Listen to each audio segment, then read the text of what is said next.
Mannarkkad college വിദ്യാർത്ഥികൾക്കായി സംഘടിപ്പിച്ച freshers പാർട്ടിക്കിടെ സംഘർഷം. കല്ലടി MES കോളേജിലെ SFI യൂണിറ്റ് കമ്മിറ്റിയുടെ നേതൃത്വത്തിൽ നടത്തിയ പരിപാടിയിലാണ് സംഘർഷമുണ്ടായത്. 3ാം വർഷ ബിരുദ വിദ്യാർത്ഥികളും 2ാം വർഷ ബിരുദ വിദ്യാർത്ഥികളിലെ ഗ്യാങ്ങും തമ്മിലായിരുന്നു തല്ല്. പരിപാടി നടന്ന ഓഡിറ്റോറിയത്തിലും പുറത്തും തല്ലുണ്ടായി.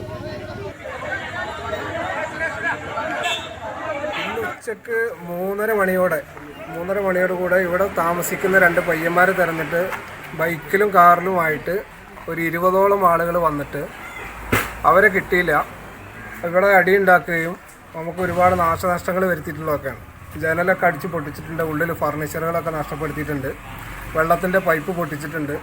അങ്ങനെ ഒരുപാട് 1 ലക്ഷം രൂപയോളം നഷ്ടം ഉണ്ടായിട്ടുണ്ട്. കാരണം കോളേജിലുണ്ടായിട്ടുള്ള അടിപിടിയായിട്ട് സംബന്ധിച്ചിട്ടുള്ള കാരണങ്ങളാണ്. സാജിദ് അജ്മൽ വിവരങ്ങൾ നൽകും. സാജിദ്, എന്താണ് സംഭവിച്ചത്?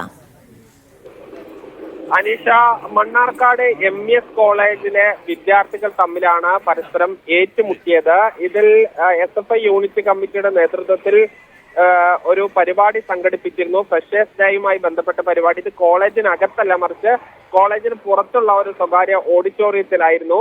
ഇതിൽ 3ാം വർഷ ബിരുദ വിദ്യാർത്ഥികളും 2ാം വർഷ ബിരുദ വിദ്യാർത്ഥികളും തമ്മിൽ വലിയ സംഘർഷമുണ്ടായി. ഇതിൽ ഈ ഓഡിറ്റോറിയത്തിന്റെ പല ഭാഗവും അടിച്ച് തകർക്കുകയും വിദ്യാർത്ഥികൾ പരസ്പരം ഏറ്റുമുട്ടുകയും ചെയ്തിട്ടുണ്ട്. ഇത് കഴിഞ്ഞ് പിന്നീട് ഈ ഓഡിറ്റോറിയത്തിന് പുറത്തു പോയി വീണ്ടും ഈ വിദ്യാർത്ഥികൾ തമ്മിൽ ഏറ്റുമുട്ടി. എന്തായാലും മണ്ണാർക്കാട് പോലീസ് പല വിദ്യാർത്ഥികളെയും കസ്റ്റഡിയിലെടുത്തിട്ടുണ്ട്. ചില വിദ്യാർത്ഥികൾക്ക്